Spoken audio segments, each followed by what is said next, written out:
Bismillahirrahmanirrahim. Saudara, kita masih belum lupa kisah pelayaran dan perjuangan anak-anak Malaysia dalam misi Global Sumut Flotilla dan Global Sumut Nusantara yang meredah samudera dan lautan luas demi untuk menyampaikan misi keamanan dan kemanusiaan. Walaupun gagal untuk sampai ke perairan Gaza setelah dipintas oleh rejim Zionis Israel di penjara yang penuh dengan penyiksaan dan kekejaman, misi yang mulia ini telah pun menjadi inspirasi kepada ramai orang di seluruh dunia untuk meneruskan perjuangan yang suci murni untuk membebaskan Palestin menjadi sebuah negara yang bebas dan berdaulat. Saudara, kita masih lagi belum jemu untuk mendengar kisah-kisah dan perkongsian pengalaman daripada peserta-peserta misi yang menyertai misi ini, Global Sumut Flotilla dan Global Sumut Nusantara. Dan pada hari ini kita berkesempatan untuk mendengar sendiri daripada salah seorang anak kapal yang turut menyertai misi Global Sumut Flotilla atau Global Sumut Nusantara, Ustaz Mat Kecil ataupun nama sebenarnya Ustaz Muhammad bin Abdullah. Ya, Apa khabar Ustaz? Muhammad bin Abdullah. Waalaikumsalam, khabar baik. Terima kasih Ustaz atas kesudian untuk bersama-sama dengan kami pada hari ini. Kalau dapat sebelum kita pergi lebih jauh, dapat diceritakan sedikit latar belakang Ustaz ni. Nama saya Muhammad bin Abdullah dan saya berasal di Terengganu, Kuala Berang. Dan asal kampung nenek moyang saya dalam Tasik Kenyir. Tasik Kenyir? Dalam Okey. Tasik Kenyir. Dalam Tasik Kenyir? Okey. Datuk nenek moyang. Okey. Lepas tu berpindah di kampung Kuala Dura. Di bawah Tasik Kenyir lah. Okey. Maknanya Ustaz dibesarkan di Kampung Kuala Dura. Kampung Kuala Dua. Saya dilahirkan kampung Kuala Dura. Okey. Di persekolahan Ustaz boleh ceritakan sikit sekolah di mana, belajar semua? Bermula saya sekolah pasti, kemudian sambung ke sekolah kebangsaan kampung, kemudian pengajar pondok, pengajar tahfiz, kemudian pernah belajar di Kolej Universiti Al-Quran Islamiah Terengganu lagi. Okey. Yang tahfiz di Atas Panjang. Kemudian akhir sebelum saya buka madrasah, sekarang sebagai penasah Madrasah Darul Zahra Kuala Berang, Terengganu di kampung saya. Okey. Sebelum tu saya pernah, sebelum masa Covid tu, saya duduk di Turki sekejap. Okey.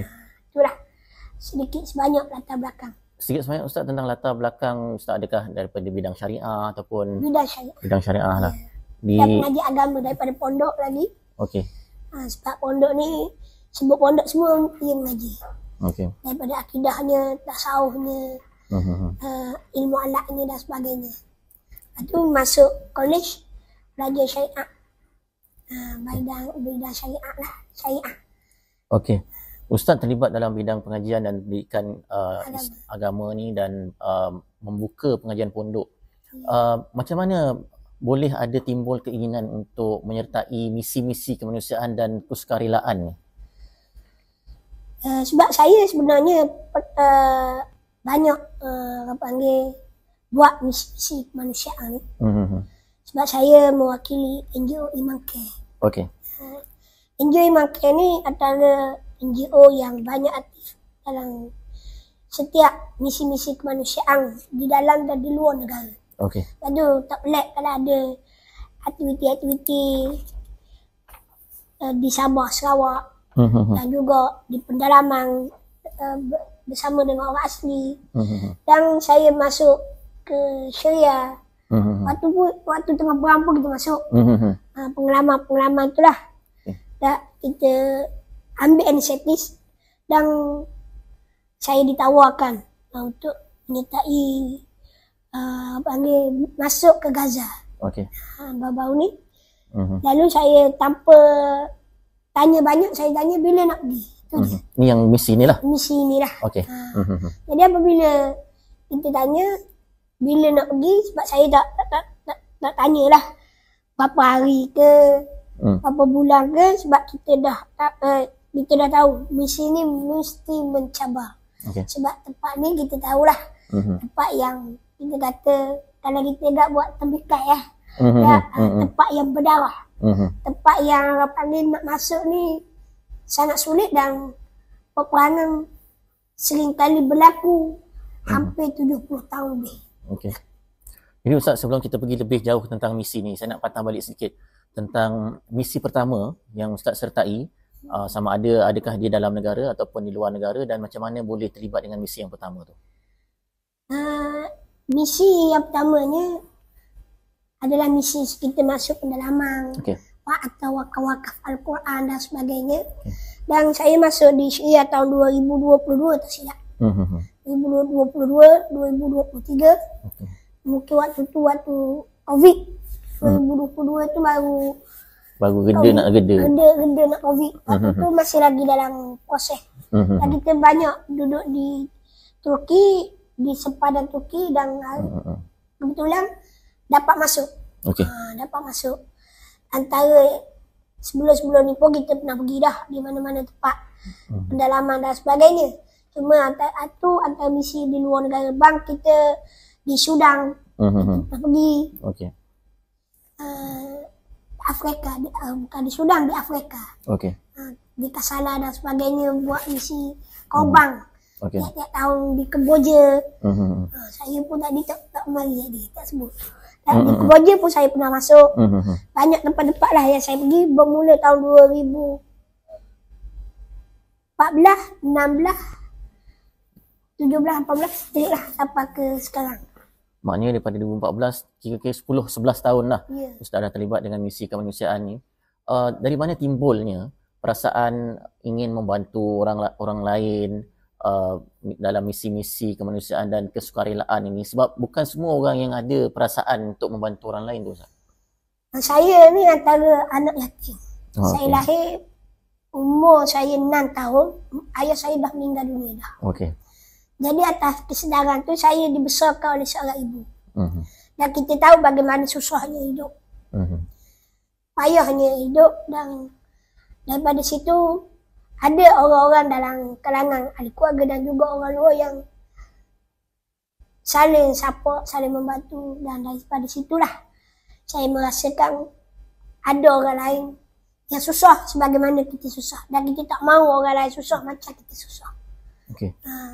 Dari situlah timbulnya kita nak membantu mereka. Walaupun kita tidaklah semampu macam orang lain, tapi kita mampu ajak orang untuk sama-sama bersama saya bantu mereka yang susah. Maknanya kisah hidup Ustaz sendiri yang kehilangan orang tua, ketua keluarga pada usia yang masih kecil menyebabkan Ustaz ada timbul untuk membantu orang lain lah. Lepas tu kita buka madrasah. Apabila kita buat misi-misi kemanusiaan, kita masuk pendalaman dan sebagainya, kita nak hantar, sebab kita ada buat contohnya anak-anak yatim ataupun anak-anak mu'alaf nak belajar dan sebagainya, kadang-kadang kita boleh kita tanggung. Kita mampu tanggung daripada NGO lah. Ada yang kadang-kadang kita fikir sampai bila kita nak tanggung. Jadi kita buka madrasah, tujuan bukan akan datang, dia orang akan duduk di sini dan kita ajar mereka, dan kita hantar dia di kampung masing-masing untuk berdakwah, untuk ajak ahli keluarga mereka pula tentang ajak agama. Dan lepasan madrasah Ustaz juga, dia selepas dia keluar dan dia boleh mengajar pula di tempat-tempat yang lain. Kalau boleh tanya sikit Ustaz berapa orang adik-beradik Ustaz? 6 lah. 6 orang. Ustaz yang nombor berapa? Nombor 4. Maknanya masih ada adik yang masih kecil ataupun Ustaz, NGO yang Ustaz terlibat, Ustaz telah memilih Iman Care. Adakah ini NGO pertama yang Ustaz terlibat ataupun sebelum itu ada pergerakan-pergerakan lain yang pernah Ustaz sertai? Saya banyak, saya banyakkan menjadi sukarelawan. Bermula daripada sukarelawan. Daripada Yayasan Amal Cawangan Terengganu, daripada NGO SAM, NGO Peduli. Saya pun tak ingat dah nama lah, banyak dah masa di Kemboja dan sebagainya. Banyak. Apabila Iman Care ni, sebelum tubuh lagi saya dah mula bergerak pada peringkat awal. Sebelum tertubuhnya Iman Care. Selepas Ustaz menyertai banyak misi-misi daripada NGO tu, siapa yang mula-mula menghubungi Ustaz untuk menyertai misi Global Sumut Nusantara dan Global Sumut Flotilla ni? Pengurusi Iman Care. Pengurusi Iman Care dia bagi tahu nak pergi ke Gaza ke tak? Saya jawab, nak. Bila nak pergi? Tu je. Tak ada orang kata berapa hari, ada tiket balik ke tak? Tak ada tanya. Tapi dari segi persediaan Ustaz, maknanya kita mestilah nak menyediakan fizikal kita, keuangan kita, kesihatan, macam mana nak dia pergi persiapan untuk ke sana? Waktu saya terima tu saya masih lagi sakit. Okey. Saya tak boleh berjalan dekat 2 bulan. Sebab sebelum tu saya pergi ke Sabah. Bersama dengan TLDN dan juga Yayasan Agama Islam Sabah dalam misi atau wakaf Quran. Sebelum tu saya ada jatuh. Okey. Lepas tu saya tak boleh berjalan hampir sebelum raya. Raya Kaubang. Saya tak keluar raya Kaubang tahun ni. Okey. Jadi saya sakit tak sebulan. Mungkin ada hikmahnya bila saya niat nak pergi ke Gaza. Tak sampai seminggu. Tak sampai seminggu. Tiba-tiba saya boleh berjalan dan mula-mula tak pakai tongkat. Okey. Sebelum tu saya pakai tongkat. Kalau tengok dalam gambar-gambar. Saya pakai tongkat. Okay. Jalan pun macam kalau jalan itik lagi. Ustaz, daripada menerima pelawaan pada pengerusi Iman Care dan sebelum untuk mewakili Iman Care lah. Untuk mewakili Iman Care lah. Selain daripada Ustaz, siapa lagi wakil daripada Iman Care yang menyertai? Sebenarnya ada seorang lagi, cuma dia tarik di last minute. Okey. Dan Asmawi Mokhtar. Okey. Asmawi Mokhtar yang Iman Care itulah harapan dia sukarelawan Iman Care lah yang Iman Care tanggung. Ustaz, kita sebab kita dengar untuk menyertai misi ni dia ada keperluan keuangan dia. Lepas tu dia ada macam pemilihan juga untuk menyertai dia uji dari segi ujian-ujian tertentu lah. Kalau boleh Ustaz ceritakan ujian-ujian yang perlu dilepasi untuk menyertai misi ni. Dia biasanya ujian-ujian ni kita serah pada Allah SWT lah. Kita letak nama dulu. Lepas tak lepas nombor 2. Okay. Sebab hanya kita kata tawakal kepada Allah. Wala haula wala quwwata illa billah. Alhamdulillah saya diterima. Okey. Saya tak suka lah. Sebab saya anggap saya ni kecil. Bahkan saya nak macam orang lain tak sama. Tak sama macam orang lain. Kita kecil dari sudut orang panggil apalah sangat kita boleh buat. Tapi saya kata walaupun kecil saya nak buat usaha sebaik mungkin. Saya mampu. Mungkin saya boleh bawa golongan agamawan untuk bersama-sama bangkit menyedarkan tentang kepentingan mencintai saudara kita di bumi Gaza. Saya suka bila Ustaz cakap golongan agamawan dan Ustaz sebab Ustaz-Ustaz ni biasanya dia orang selesa mengajar kat surau, mengajar kat masjid, tapi bila terjun di lapangan macam mana yang Ustaz buat tu tak ramai yang sanggup. Okey Ustaz, kita nak tanya sikit tentang ni. Dari segi tadi ada kelayakan-kelayakan dia yang perlu dibuat. Ustaz sebelum ni pernah naik kapal sebelum ni? Pernah. Okey, maknanya untuk menyertai misi yang jangka masa panjang ni? Belum. Okey, jadi ni kali pertama lah. Kali pertama. Okey. Kita pernah cadat sotong tu. Okey. Tapi itu okey. Cuma tu pun kita nak berapa nak tahan. Sebab kadang-kadang mari kepala. Tapi kita kata itu tidak memberi halangan kita untuk kita sampai ke sana. Okey. Sebab kita kata kalau nak mati pun mati di mana? Di mana saja kita boleh mati. Kalau kita tidak usaha, siapa lagi nak usaha? Kita hanya orang panggil meneruskan perjuangan orang dulu. Perjuangan para Nabi, para Rasul, serta perjuangan para ahli ulama, serta para pejuang dahulu. Dan kami hanya meneruskan perjuangan mereka. Bukan kami ni orang yang baru nak berjuang. Baik tu atas dasar tu, kita usaha juga kerah. Untuk kita nak hadirkan diri kita, nak jadi salah seorang yang ada sapa temur untuk kita sama-sama melangkah untuk menuju ke bumi Gaza, bumi Palestin khususnya untuk membebaskan Masjidil Aqsa. Ustaz naiki kapal Fairlady sebelum tukar kan, asalnya tu kapal layar Fairlady dengan Haji Zainal Rashid Ahmad. Mungkin Ustaz boleh ceritakan sedikit keadaan kapal tu. Ada orang kata kapal tu kecil, boleh muat berapa orang? Ustaz cerita sikit. Kalau ikutkan kapal tu boleh muat 4 hingga 5 orang. Okay. Kapal kami 6 orang boleh naik. Kecil lah, sangat-sangat kecil. Dan saya sendiri belum ni saya tak bagi tahu pun. Kalau ikut perasaan saya, kapal tu lah antara kapal yang sangat derita lah pada perikatnya. Tapi saya tak mau cerita buat derita tu. Sebab hari-hari saya sakit kepala. Cuma orang lain tak tahulah. Mungkin dia nampak kita tak buat apa, tapi kita gagahkan diri juga. Supaya kita tak fikir untuk apa-apa, kita hanya fikir kita nak sampai ke bumi Gaza. Ustaz boleh ceritakan sikit dia berlepas daripada mana, daripada Barcelona ke daripada mana sampai ke sebelum dia dipintas tu, berapa hari Ustaz berada di sana? Sebab bila Ustaz cerita Ustaz sakit kepala tu, maknanya sepanjang perjalanan tu lebih kurang 7 hari. Dari Barcelona ke dari mana? Bukan daripada Barcelona, daripada Greece. Daripada Greece. Sebab kita dah tukar bahasa di Greece. Okey. Sebab kapal kita permulaannya adalah Lunabak.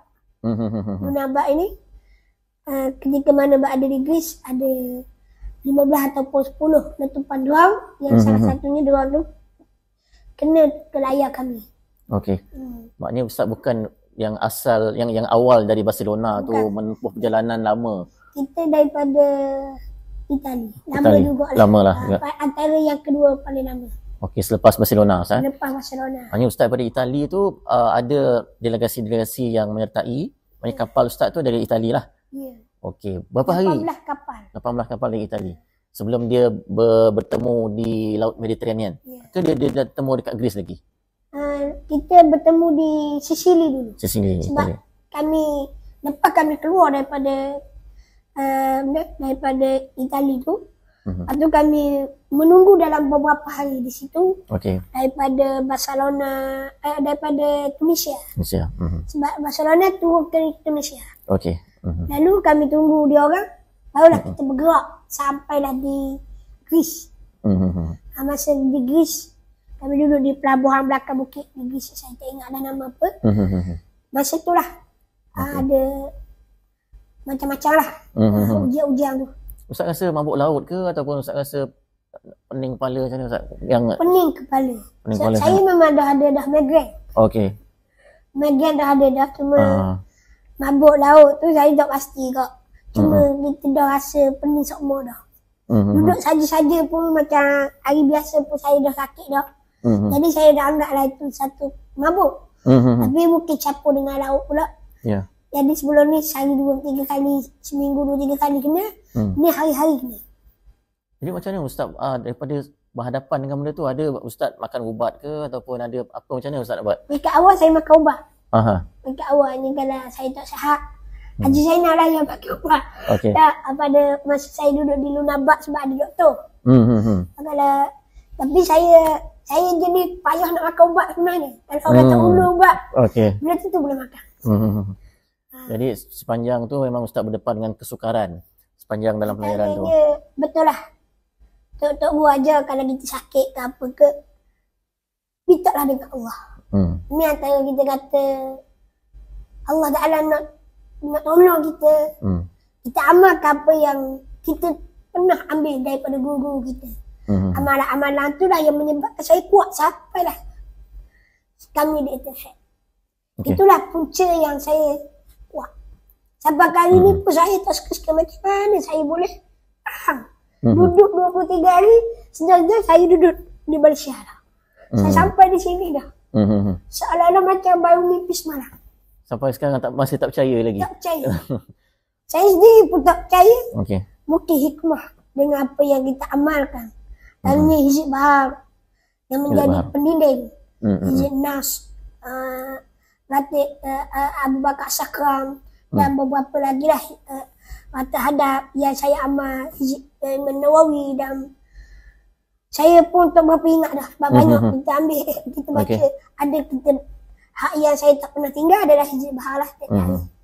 Ustaz, pasal dia dikelilingi laut ni, depan laut, belakang laut, kiri kanan.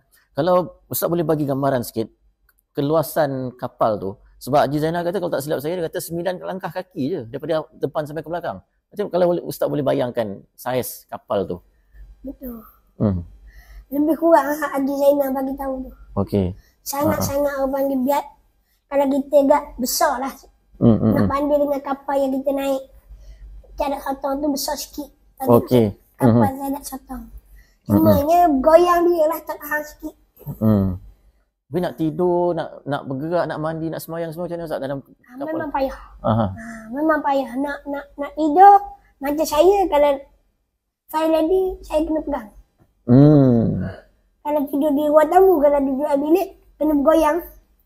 Kadang-kadang kita kena gantung Yang ikat Ustaz tu apa cerita tu Ustaz? Tu Allahumma salli ala Muhammad, ketika mana saya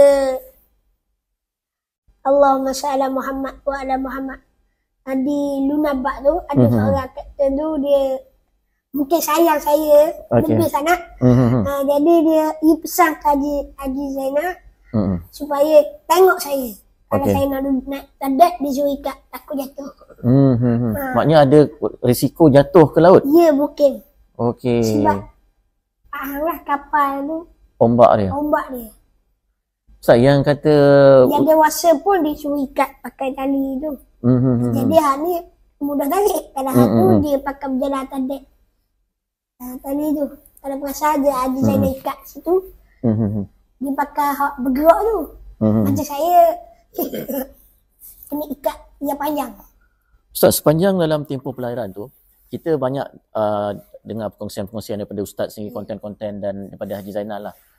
Banyak dia punya perkongsian yang sangat bermanfaat tu. Kalau Ustaz boleh ceritakan sedikit, memang itu antara aktiviti utama yang dibuat dalam pelayaran tu adalah untuk menyampaikan, macam Haji Zainal kata, untuk break the silence tu. Maknanya bercerita kepada orang ramai tentang apa yang dialami. Ceritakan Ustaz. Apabila kita berada di pelayaran, antara tujuannya break the silence. Break the silence ni untuk kita cerita gambaran bagaimana kita berada di pelayaran ni bukan semata-mata kita nak belayar, nak suka-suka, tidak. Tapi nak kabarkan orang pelayaran ini adalah untuk cerita orang Gaza yang sedang cerita. Kadang-kadang orang hanya tengok video saja, tapi tidak ada kesedaran. Cuba kita bayangkan, yang kita tengok video tadi ayah kita. Sedang dibunuh, sedang dibunuh. Cuba kita bayangkan, yang dibunuh tadi ibu kita, adik-beradik kita, anak-anak kita. Bagaimana perasaan kita? Marah? Sakit? Kecewa? Ada tak perasaan? Memang ada. Tapi kita tak nampak. Sebab apa? Sebab kita tak anggap mereka itu macam ayah kita. Kita tak anggap ia ni macam ibu kita. Kita tak anggap ia ni macam anak kita. Tapi kalau kita anggap ada sifat kemanusiaan, ada sifat kasihan, kita akan rasa bagaimana kita rasa kalau ia ni ibu kita, ayah kita. Lepas itu kami datang untuk kami merasai apa yang dia orang rasa. Kami dah rasa. Kami dah rasa. Sedikit nak banding dengan dia orang kasih 1000 kali ganda daripada kami. Dalam 1000, kami baru satu. Daripada 1000 kali ganda penderitaan yang dialami oleh mereka yang berada di bumi Palestin, di bumi Gaza, di tepi barat dan sebagainya. Okey Ustaz, kapal Fair Lady tu juga diceritakan, okey, yang pertama ada letupan drone. Kemudian layar patah. Itu kapal Lunabak. Maksudnya kapal kedua Ustaz. Kapal kedua Fair Lady. Fair Lady. Okey, Fair Lady. Okey, boleh Ustaz ceritakan sedikit apabila letupan drone tu berlaku? Di mana Ustaz pada masa tu dan apa yang Ustaz sedang buat dan macam mana keadaan pada ketika itu? Ketika mana bunyi pondok pun kami naik atas dek. Semua pakat naik atas dek belaka. Cuma ketika mana bunyi dua awal-awal tu, saya turun di bawah. Apabila turun di bawah, macam biasalah kita. Apabila saya ni seorang ustaz atau buta guru apa sebagainya orang kata, antara amalan saya baca zikir. Bunyi bong ke apa ke, saya tak rasa dah bimbang. Jadi saya baca. Kalau mati pun agak-agak mati dalam keadaan kita beramal. Okey. Ya Ustaz, bila Ustaz cakap tentang mati tu, Ustaz ada pesan kepada mak lah. Maknanya benda ni kalau berlaku Ustaz syahid di sana, maknanya Ustaz redha dengan apa yang berlaku. Kenapa boleh sampai keluar kenyataan macam tu sekali? Adakah memang Ustaz dah target untuk syahid dalam perjalanan ataupun masa tiba di Gaza? Syahid itu adalah rezeki. Sebab tidak semua orang dapat. Lepas tu kalau di bumi Gaza, di bumi Palestin, mereka ni orang yang paling butuh. Al-mautu fisabilillah. Mati kami itu di jalan Allah. Jadi tujuan kita untuk selamatkan anak-anak di bumi Gaza. Bukan kita pergi nak berperang. Tapi apabila mereka buat sesuatu yang boleh mengacaukan nyawa, kita harus mati, kita mati berjuang fi sabilillah. Jadi itu adalah cita-cita yang wajib bagi orang Islam kena ada. Tak kira siapa pun mesti kena ada niat nak mati dalam keadaan berjuang di jalan Allah. Maksudnya dia nak atas sumbangan, ataupun dia nak berperang, ataupun dari sudut dia nak bagi sumbangan. Mudah-mudahan semua itu adalah jalan fisabilillah. Bagi saya, jikalau mati saya minta dengan keluarga, kalau mati biarlah mati syahid. Harap mati itu mati syahid. Apabila mati syahid, kita tahulah pahala yang sangat besar.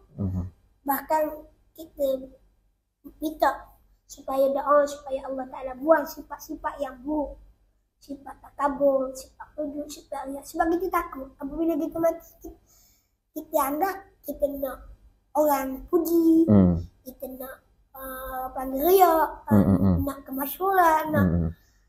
Tapi pada hakikat mati sis. Lepas kita minta supaya doa supaya mati syahid kalau Allah Ta'ala takdirkan. Tapi walau bagaimanapun tak ada rezeki lagi lah tu. Bukan kita niat pergi tu nak mati, tidak.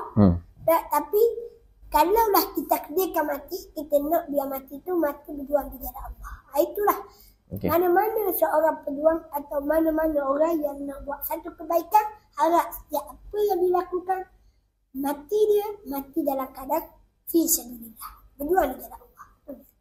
Okey, nak minta Ustaz ceritakan pada ketika saat kapal tu dipintas oleh rejim Zionis, pukul berapa pada masa tu, apa yang sedang dibuat oleh anak-anak kapal, macam mana, apa yang Ustaz rasa ketika dipintas? Masa mula-mula kita tahu kapal IDF ni tengah datang. Masa mula-mula tu 4 pagi. 4 pagi, okey. Dah tersiap dah. Okey. Kita ingat tersiap tu, kita dah bersedia dah. 4 pagi. Pakar bangun belakang. Tidur sampai ke siang. Jadi perut lapar.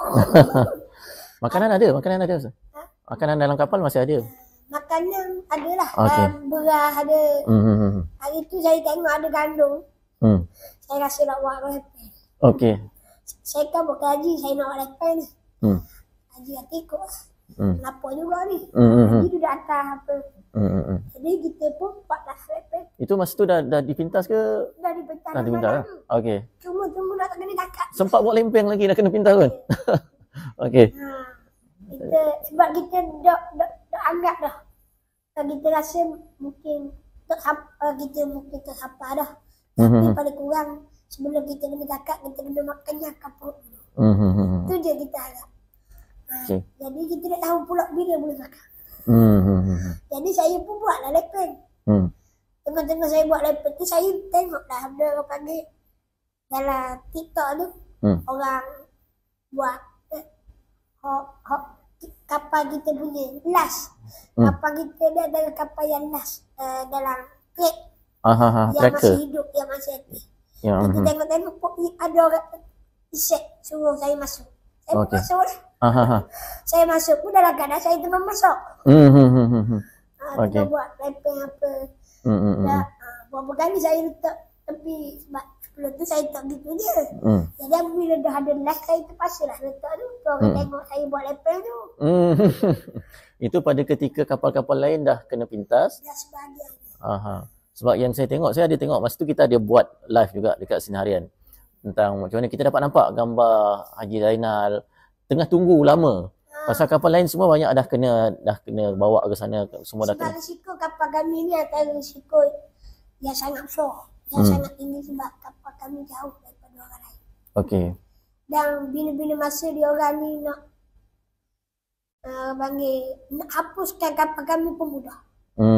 Bukan hapus kapal je, hapus orang-orang yang dalam kapal pun mudah. Nak tenggelam kan kapal? Tenggelam kan mudah. Tapi bagi kami harap ni dia orang dapat akad cepat sikit sebab kami tak boleh nak bergerak ke mana yang dia mampu. Sebelum tu kapal tu dia kena tunda, tarik pakai tali? Tunda, hari semalam. Okey, sebab enjin habis dah? Punah? Enjin dah rosak dah. Okey. Tinggal bateri je. Bateri, batulah kami hanya panggil bergantung dengan layar-layar 2 knot 3 knot itu je.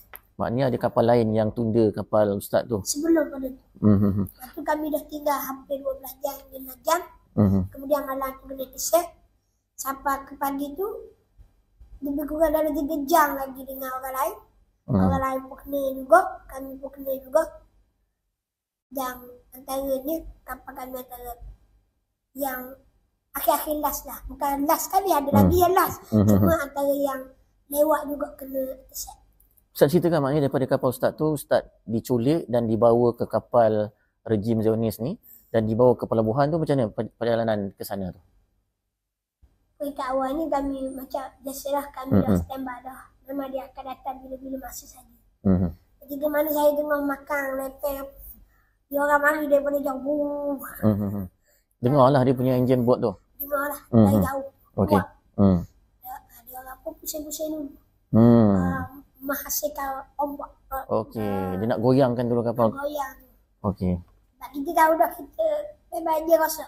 Dia buat goyang, kita goyang. Kita tak lari dah macam kapal-kapal lain. Kapal lain bergerak macam biasa. Kapal kami ni gerak ke tak gerak ke goyang tak goyang ke. Duduk situ lah. Duduk situ je. Jadi menaiki bot Israel sampai ke pelabuhan tu, ada apa-apa yang dia buat kepada anak-anak kapal? Ada tak dia ganggu kita ke? Tak adalah. Okay. Kami dalam keadaan aman. Setakat ni kami dalam keadaan aman. Kami masuk belum pergi kawannya, dia orang tunda kapal. Degil juga biasalah. Kita kata dah enjoy tak duduk, tak berfungsi. Dia orang buka macam-macam sehingga air naik. Kami ingat dia nak gelap dah kami ni. Dah air naik sampai ke kaki dah ni. Okey. Dan kami duduk bawah. Dia orang duduk atas betul. Berapa jam tu masa kena tunggu tu? Lama? Lama juga lah. Okey. Sejam, 2 jam juga lah. Jadi akhirnya dia ambil kapal lain. Dia akut kami pergi ke kapal besar. Oh, okey, maknanya pindahkan ke kapal besar. Okey, sampai dekat pelabuhan Ustaz, dia pindahkan ke penjara tu. Apa yang berlaku? Maknanya boleh Ustaz ceritakan sikit pengalaman di penjara. Kita nak cerita pengalaman banyak dah orang cerita sebenarnya. Sama je macam orang lain tak bagi air apa tu dah biasa dah. Cuma saya nak bagi tahu ni, dia kami rasa tu sikit nak dibandingkan dengan hak lain rasa. Sebab orang lain cerita dah bagaimana rasa duduk dalam penjara. Cuma saya nak bagi tahu ni, apa yang kami rasa itu tak seteruk orang-orang Palestin. Tak seteruk orang-orang yang berada di bumi Gaza. Okey. Ustaz, bila Ustaz dah sampai dekat sana, dekat penjara tu, Ustaz dapat, kita tak tahu ni bila kita boleh keluar. Tapi apa yang Ustaz rasa masa tu? Sebab masa tu kita belum tahu berapa hari akan duduk sana. Entah-entah makan masa minggu ke bulan, kita tak tahu. Apa perasaan Ustaz masa tu dan apa yang Ustaz rasa bila tahu boleh keluar tu?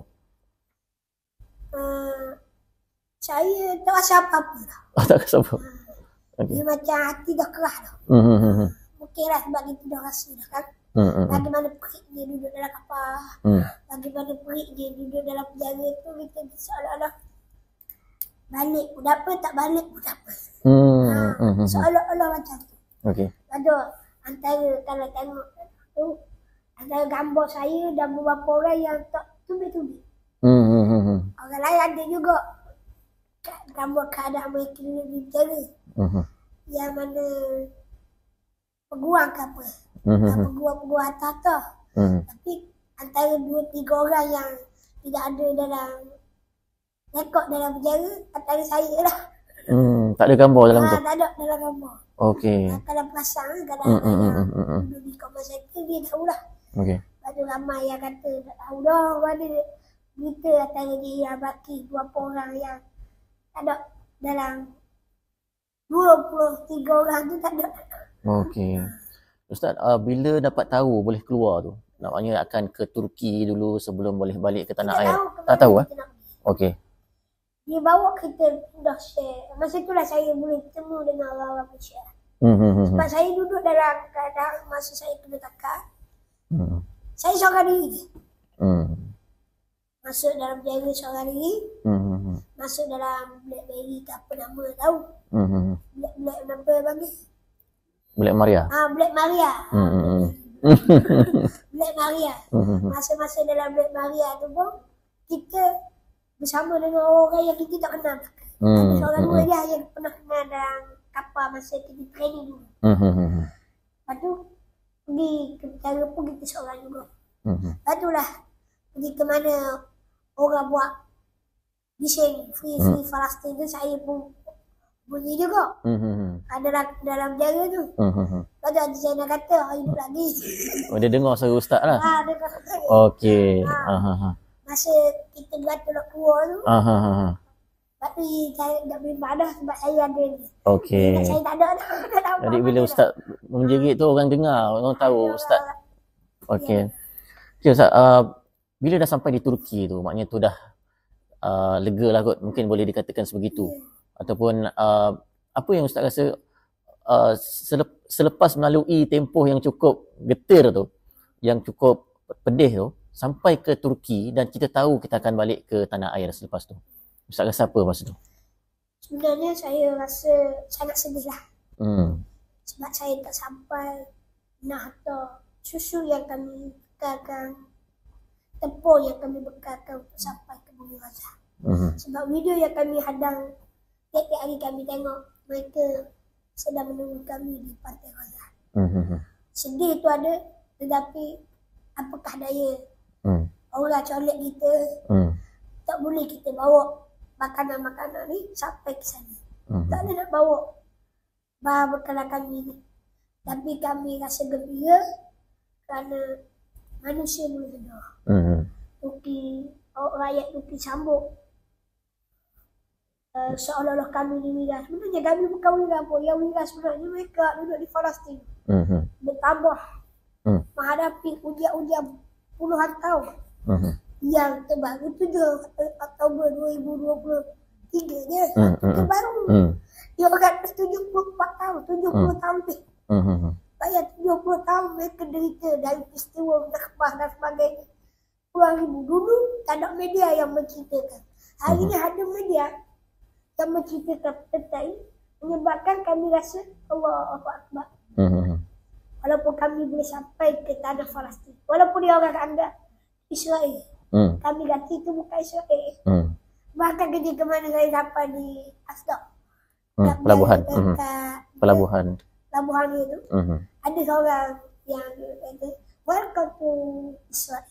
Saya kata welcome to Palestin. Macam mana Ustaz melihat benda-benda sambutan ni semua yang diberikan oleh seluruh rakyat Malaysia ni? Sebab saya dah memang banyak tahu dan kadang banyak saya tolak. Ada yang saya terima. Cuma kadang-kadang macam saya sendirilah. Saya rasa satu kebaikan sebab orang boleh sedar. Satu. Yang keduanya saya takut. Satu kebukan ada ni sifat riak. Sifat ujub. Menyebabkan kita semakin hari semakin sombong. Padahal benda tu menguji kita.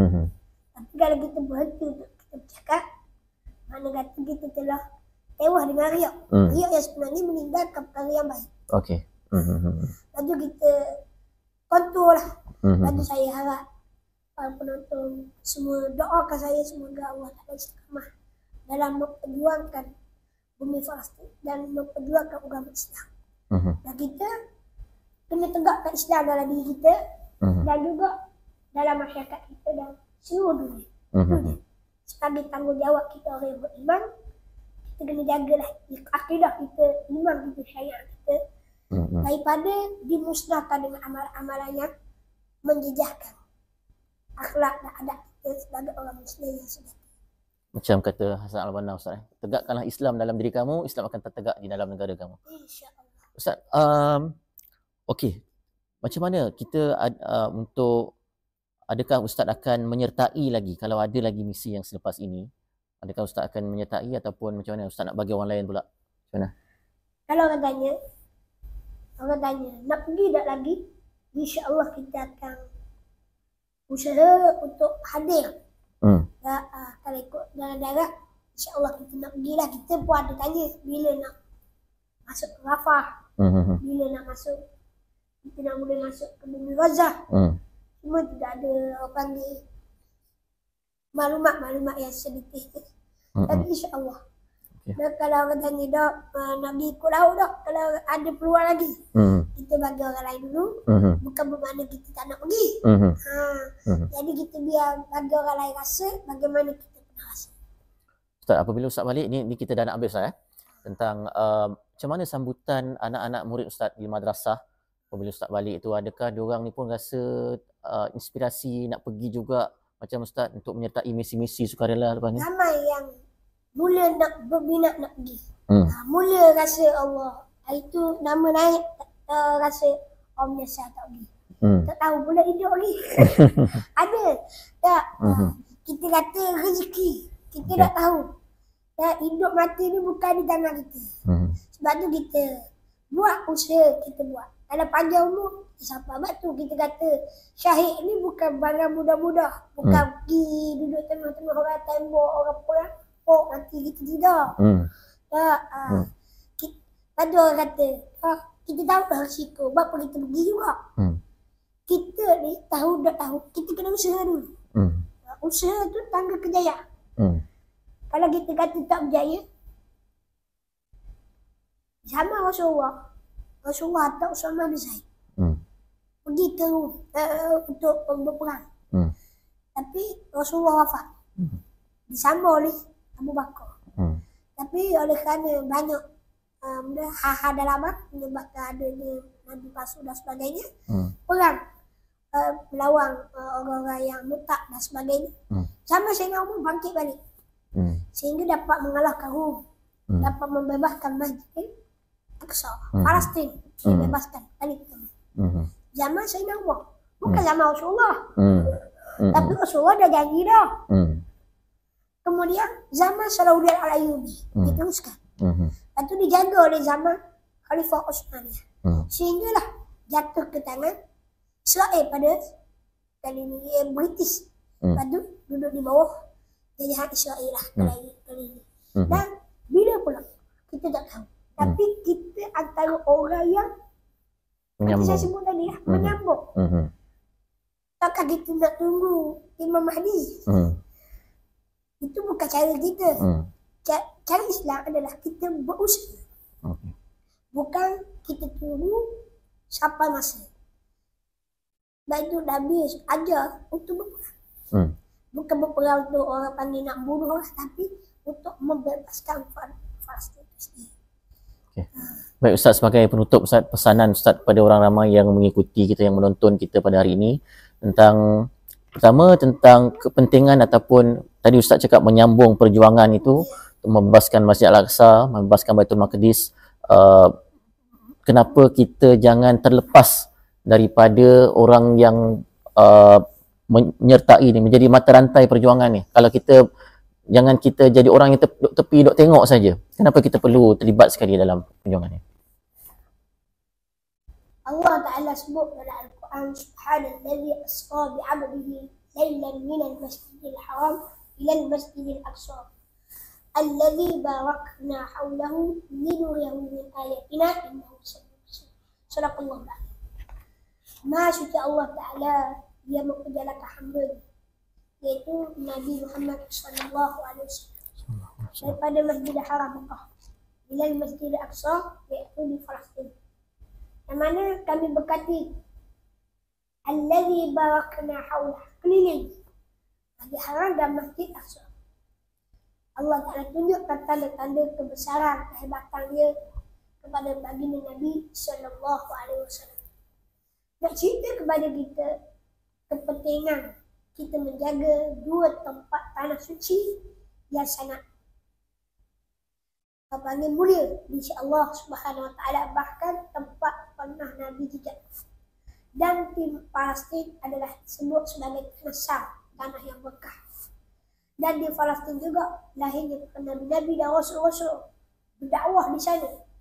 Para Nabi dan Rasul-Rasul berjuang di sana. Dan siapa-siapa yang nak merasai bagaimana geritanya zaman dahulu, lihatlah di bumi Palestin. Maka sebagai tanggungjawab kita, Jika kita nak atas senjata kita nak mampu. Kita nak nak bagi bantuan snapang ke apa ke, kita tak mampu. Nak jadi tentera, kita pun tak mampu, takut balik orang. Kita mampu apa dia? Berdoa. Kita mampu apa dia? Baikah. Kita mampu apa dia? Ya. Apa saja yang kita mampu buat untuk kita bantu selamatkan penduduk-penduduk yang berada di bumi Palestin. Dia orang tak kisah pun kita bantu tak apa, sebab mereka ni dah mereka anggap mereka adalah orang yang dijanjikan oleh Allah Ta'ala yang sentiasa menegakkan kebenaran. Kalau kita nak dapatkan kebenaran tu, kita mesti bersama orang-orang menegakkan, membebaskan Masjid Al-Aqsa, membebaskan Palestin daripada dijajah dan sentiasa menegakkan kebenaran. Sebab itu kita jangan anggap benda ni isu politik semata-mata. Sebab itu dalam isu membebaskan Palestin, jangan tengok politik semata-mata, jangan tengok bangsa semata-mata, jangan tengok mazhab dan macam-macam. Kita kena tengok kepentingan kita satu tujuan. Tengok orang kafir, orang yang non-Muslim. Apabila berkait dengan musuh-musuh, apabila berkait dengan Islam, mereka bergabung. Tapi mereka saling membalas sama sendiri. Sebab itu saya harap orang Islam kena bersatu hati, kena bersama-sama bantu untuk kita bangkitkan semangat untuk meneruskan perjuangan orang dulu. Bayangkan kalau kita tak mula, siapa lagi yang mula? Kita adalah orang yang akan mulakan perjuangan sehinggalah Allah Ta'ala janjikan kemenangan. Orang tanya kepada saya, dah berapa dah menang-menang lagi? Sebab Allah Ta'ala nak tunjukkan kepada kita usaha apa yang kita buat. Usaha itulah yang akan membangkitkan semangat kita. Kita kalau kita mati sekalipun, kita dah fikir menang. Sebab perjuangan Islam ni sentiasa menegakkan kebenaran. Orang yang berjaya adalah orang yang mati dalam keadaan Islam. Beriman kepada Allah. Apa usaha kamu? Kan apa yang kamu buat tu benar ke tak benar? Itu je. Baik. Banyak isu akidah yang... Baik Ustaz, terima kasih banyak-banyak. Sebenarnya yang dalam Al-Quran Ustaz, in uridu illal islah mastata'tu wa ma taufiqi illa billah alaihi tawakkaltu wa ilaihi unib. Kita buat sedaya upaya islah, yang sedaya upaya kemampuan kita untuk mencari keredaan Allah Taala. Dan terima kasih banyak-banyak kita ucapkan kepada Ustaz Muhammad bin Abdullah atas perkongsian yang cukup memberikan inspirasi kepada kita. Kita harapkan dapat lagi Ustaz peluang untuk kita berkongsi lagi kisah-kisah yang seterusnya insya-Allah. Dan pengajaran yang boleh kita ambil saudara daripada perkongsian yang Ustaz berikan adalah untuk kita melibatkan diri kita walaupun dalam sekecil-kecil perkara dan memastikan diri kita tidak terlepas daripada berada dalam barisan yang akan membebaskan Masjid Al-Aqsa, kerana ini merupakan satu isu akidah sebagai kita umat Islam untuk beriman kepada salah satu daripada apa yang Nabi sebutkan sebagai satu daripada 3 tempat paling suci umat Islam. Saudara, sehingga kita berjumpa lagi dalam program akan datang, saya Hazir Osman. Sekali lagi terima kasih kepada Ustaz mewakili Sinar Harian, mengucapkan Assalamualaikum warahmatullahi wabarakatuh.